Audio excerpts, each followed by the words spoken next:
Joined by Frank Smith. Frank, I started it the same with Eddie. We're in Birmingham, however you want to pronounce it, where you're from. A massive fight, Edwards Yafai. What do you make of this fight and how it goes? Obviously, I spoke to Eddie. Obviously, on the channel, we've been analysing it, how Galal Yafai needs to fight this fight. Do you believe Galal Yafai needs to come firing out the blocks as well? We're in Birmingham, firstly. Look, this is a great fight. It's a fight we were delighted to make. It's the kind of fight, I keep saying, but the kind of fight we needed to make, for British boxing. Two brilliant fighters coming together, former world champion in Sonny Edwards, Olympic champion in Galal Yafai, two people with so much history, but so much respect as well, and just shows that not every fight has to be filled with hatred to sell. This fight is, the numbers behind this fight have been massive. The ticket sales for tomorrow night are going to be huge in the arena, and the fight itself, they're both capable of beating each other. They've spent so many rounds with each other. They've both got different abilities and strengths, but we're in for a real fight.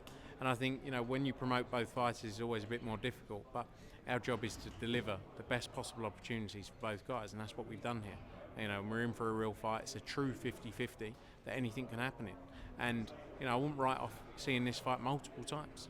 That was my next question, actually. Two world-class operators. There is the bit of added needle, with the bloodline. Do you think we could see rematch trilogies? 100%. I don't doubt it at all. There are very few names in the division as well for both guys that would sell and make sense. So if this is as good of a fight as we believe it to be, I think you will see it.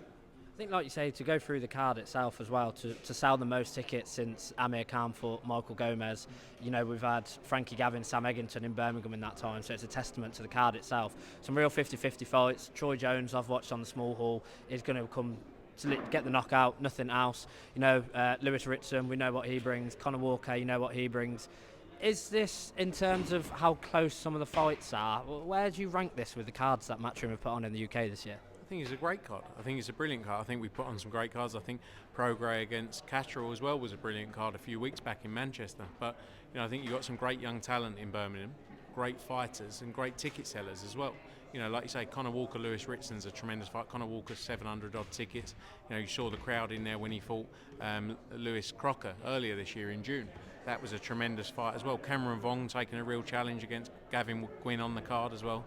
You got Kieran Conway. He's back out as well, fighting for the Commonwealth title against Kelly. It's a brilliant fight. Hamza Uddin, a lot of young talent on the card. Aaron Bowen back out after a long time out of the ring. He sold 600 odd tickets. So I'm excited about the card. I'm excited about the fights and the opportunities for the fighters. On Kieran Conway, Eddie was sort of smirking when he was getting asked about the prize fighter and asking people, you've been speaking to Frank Smith. Where do we sort of stand with the prize fighter card? Yeah, look, I'll be open. That was a deal I worked hard on to get over the line. There's only so much we can say because of the legal side of it. It's unfortunate. It's quite obvious that it's currently not happening. But one of those things. You try and put things together, and we saw the quarterfinals. I hoped that we'd see the semis and finals. But yeah, there's not too much we can say right now. But never ideal. I'm not going to sit here and pretend. It's a great situation. It's not. But that's the business we're in. In a sense, taking the Matchroom side of things out, let's go into a selfish perspective. Where do you stand with Conor Benn? Because Conor Benn's called out Mario Barrios. Chris Eubank Jr. has obviously said he still wants a Conor Benn fight, but he's apparently, his lawyers are speaking with Canelo. It's a case of, is Chris Eubank Jr. actually going to take those fights, or is he prize fighting against Conor Benn? What fight do you think is most likely to happen? Which one do you want to see happen the most? Me personally, on a personal level, and I've been quite open about this, I've spent so much time on the Benn Eubank fight over the years that I would love to see it on a personal level. Conor Benn is in a great position, a better position than Chris Eubank Jr. Conor Benn is probably, outside of Joshua and Fury, the biggest name in the sport, in British boxing, because he's been spoken about every day. And prior to everything, 2.5, 3 years ago, Chris Eubank was the bigger name than Conor Benn. But, it's a fight I would love to see, but Conor Benn is not in a rush. He's got 5, 8, 10 years to go and be a huge star in British boxing and global boxing. He's got the personality for it. He's got the fighting style for it. And I think, would I love to see Eubank? Yes.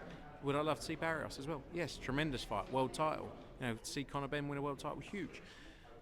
I've been speaking to Ben Shalom about it. I just don't.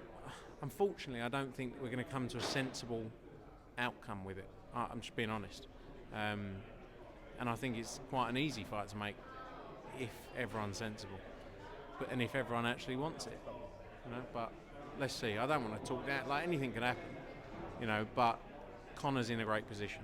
That's all I'll say. Boots Ortiz, 147, come a bit of a surprise to me, come a bit of a surprise to many other people.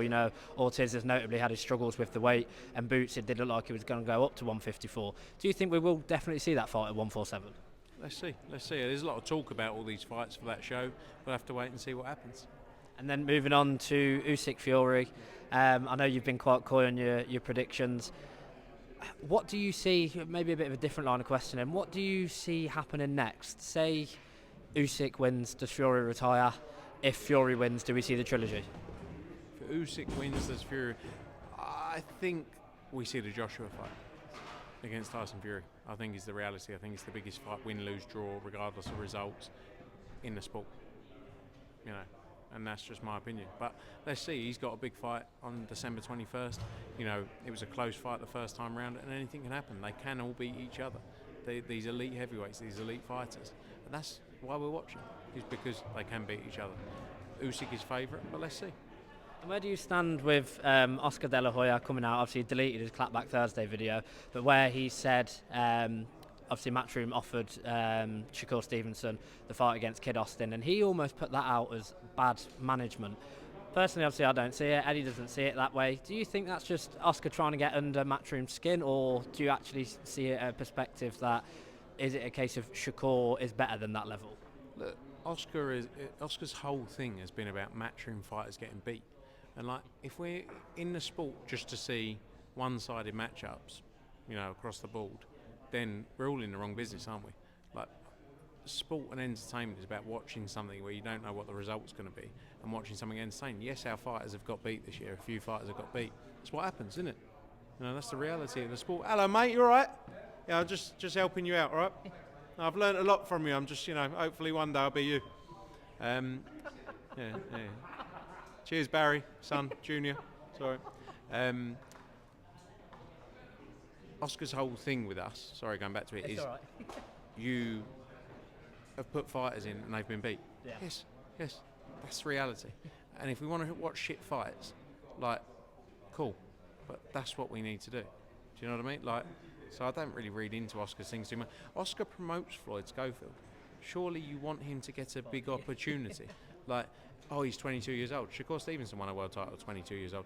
Floyd Schofield has come out on Twitter or his dad and said, this is a joke, basically. You promote me. So Oscar is all over the shop. That's the reality of it. So let's not read into things he says too much, because he just talks a load of shit. And then final one from me, Chisora, Otto Wallin. I was a bit surprised to see that announced. Obviously, the rumours were it was going to be Big Baby Miller. What do you make of that fight? Look, I've always said about Derek Chisora, Derek is someone I love, on a personal level. He's been a close friend and someone I care about. I've always said to him, what are you in the sport still for? As in a manner of, you have done everything. Yeah.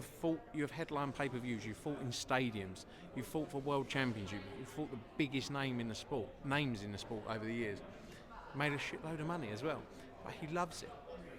And look, Wallin's a reputable heavyweight in the division, that if Chisora can beat Wallin, it's sort of, people wrote him off in the Joyce fight, didn't they?